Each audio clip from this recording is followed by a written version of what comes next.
And tonight,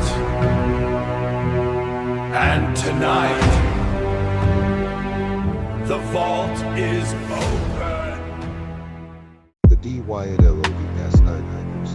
No explanation. They cut their way out from the inside, into minus 30 degrees, on purpose, based on the official Soviet investigation files. Opened February 1959, closed 4 months later with the conclusion that explains nothing. I have read a lot of incident reports, military reports, police reports, coroner reports. After a while, they all start to sound the same. Clinical, detached, certain. The dyatlov pass report is different. I've read it for times now. And every time, I find something that doesn't fit. Not a small thing. Not a detail you can explain away with bad weather or human error. Something that makes the official conclusion feel like a door someone closed very deliberately. From the inside, 9 experienced hikers entered the northern Ural Mountains in January 1959. They were Soviet university students, athletes, engineers, physicists in training. They had done this before, many times. They knew the mountain. They knew the cold. They knew each other. None of them came back. The research teams found their heads 6 weeks later. The tent had been cut open from the inside. 9 people walked out into minus 30 degrees Celsius. In their suits, all terrible. Whatever they were running, they decided that was it. I need you to think about that for a moment. Minus 30 degrees in their suits. When they met, his name was Igor. 23 years old. Engineering student at the Ural Polytechnic Institute in Sverdlovsk. Experienced hiker. Group leader. By all accounts, meticulous and careful. The kind of person who checks the weather twice and packs for 3 continuous. He organized the expedition himself. 10 hikers total, 9 students. 1 older, experienced guy. The guy dropped out 2 days before the 9 remained. Their destination was far away from the mountain way that hikers. The local Nancy people had a name for that area of the mountains. It translates roughly as no place. The group began its very large start January 1959. They were expected back by February 12th. When the 12th passed with no contact, no one panicked immediately. Mountains cause delays. Weather causes delays. By February 20th, panic. A search party was dispatched. What they found on February 26th has never been satisfactorily explained. The camp was on the slope of Kolwad-Syakhl, a secondary peak they'd stopped at to rest. The tent was intact. Mostly. Food was still inside. Warm clothing still inside. Boots still inside. Everything they needed to survive still inside. And the tent had been cut open from the inside. Not unzipped. Not opened from the flap. Cut with a knife. Multiple slashes. From the inside out. Like something had made leaving through the door. Not an inch. All 9 sets of footprints led away from the tent. Down the slope. Toward the tree line. Calm. Steady footprints, not running. Not stopping. Walking. Deliberately. Into the dark. Into minus 30 degrees. Without the boots. Search teams found them in stages. That's the part that stays with me. Not all together. Not in one place. In stages, as if the mountain was releasing them all the time. The first 2 were found at the tree line. Yuri Durash and Kohen Ivan Ischenko, both 21 years old. They were at the base of a large cedar tree. In their underwear. The branches of the tree had been broken up to 5 meters high. Someone had climbed it. In the dark.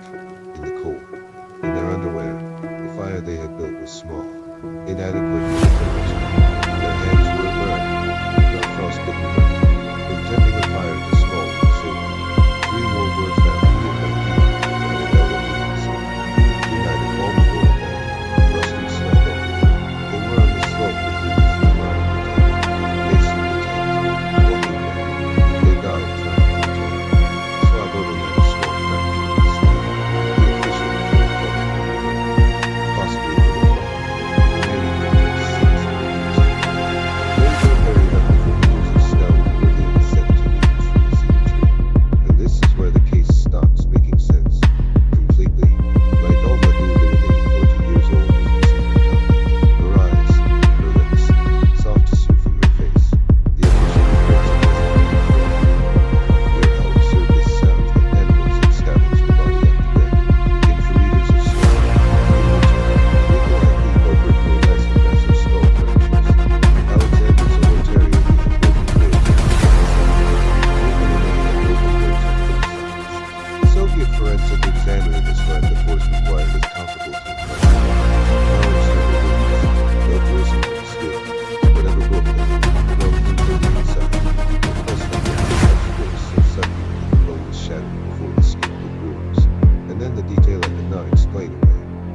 clothing on several of the victims tested positive for high levels of radioactivity.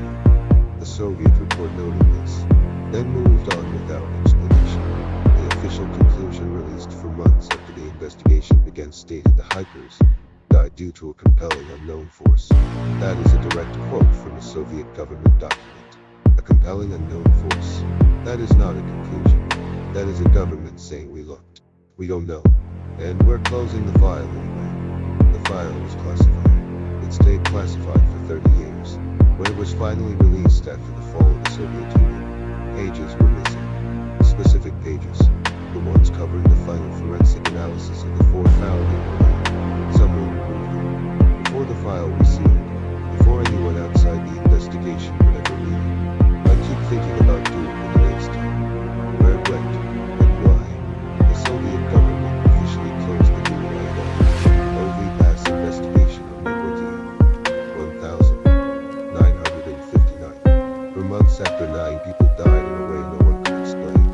The conclusion, a compelling unknown force, was not incompetence. It was a decision. I want to show you why. In 2019, the Russian government reopened the case. 60 years later, they assigned a new investigative team. Fresh eyes, modern forensics. Their conclusion after 18 months of work. An avalanche. I need to stop it. Because the original 1959 investigators specifically ruled out an avalanche.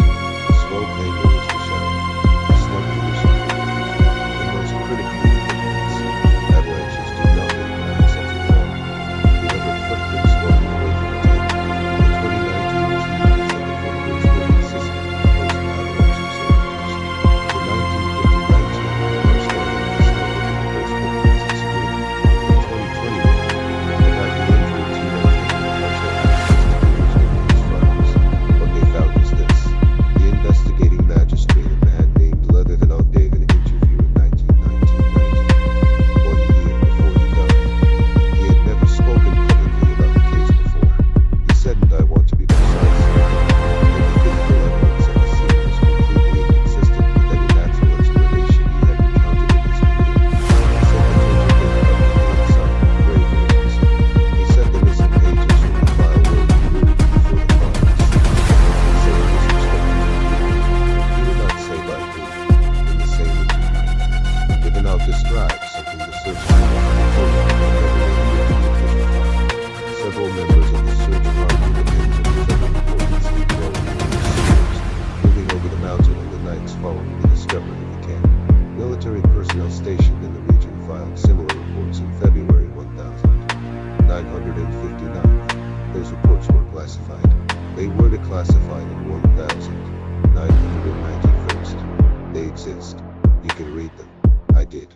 And then there is Yuri Yudin, the 10th member of the group, the one who turned back early due to illness, the one who lived. Yudin spent the rest of his life. He died in 2013 trying to understand what happened to his friends. He examined the recovered clothing and equipment multiple times over the decades. In 2008, he said something in an interview that I have not been able to stop thinking about. He said that some of the clothing recovered from the ravine from the four found under the snow did not belong to any member of the group. Pieces he did not recognize, from people who were never identified. He reported this to the investigators. It was not included in any official document. Yudin died 5 years later. The clothing was never publicly accounted.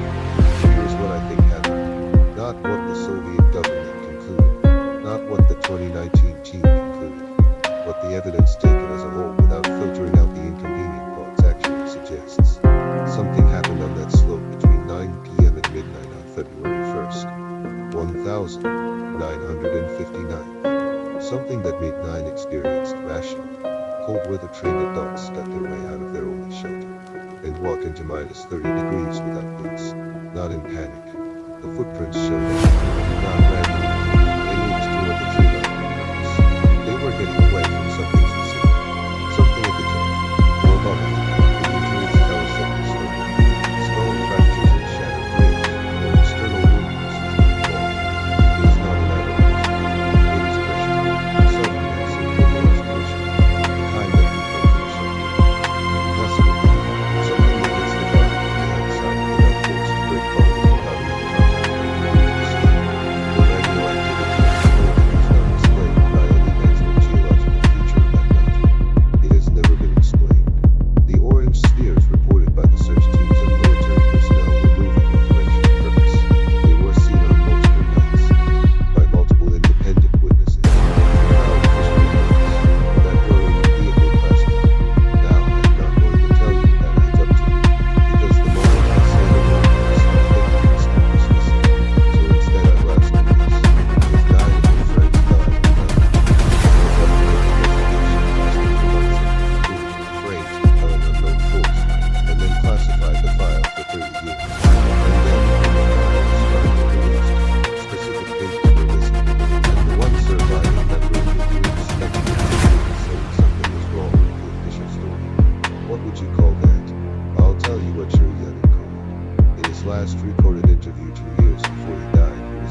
friends?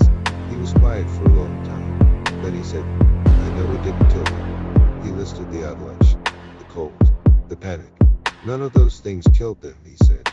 Something else was there. The interviewer asked what he meant. Yadin looked at the camera. Something came to the mountain at night, he said. And my friends were in the way. He never elaborated. He died 14 months later. The case remains officially unsolved. 9 people. 1 mountain. 66 years. No answer. The Soviet government had every resource to solve this. They chose not to, or couldn't. I'm not sure which one is more disturbing. What I know is this. Not even out the man who stood in that snow looked at those footprints, spent 30 years saying nothing.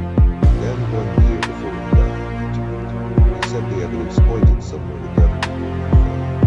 He said he believed his words believed that something non-human was present on that mountain. He said it quietly, matter-of-factly, like a man who had made peace with something he couldn't prove but couldn't stop knowing.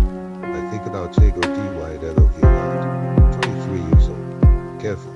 Meticulous. The kind of person who checks the weather twice. He cut his way out of his tent at minus 30 degrees. He died on the slope walking back to work. I want to know what he saw. I want to know what made leaving feel safer than staying. I want to know what made him turn around and try to go back. Because people don't walk back into something they ready. Unless what's behind it is worse. This is real. And this is what we're for.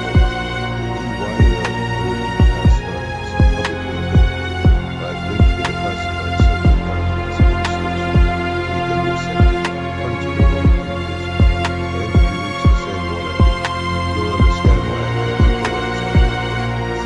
Subscribe if you want to keep going. This story will be here.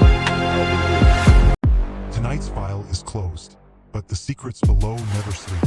Subscribe to hold the key to your return. And now, the vault is closed.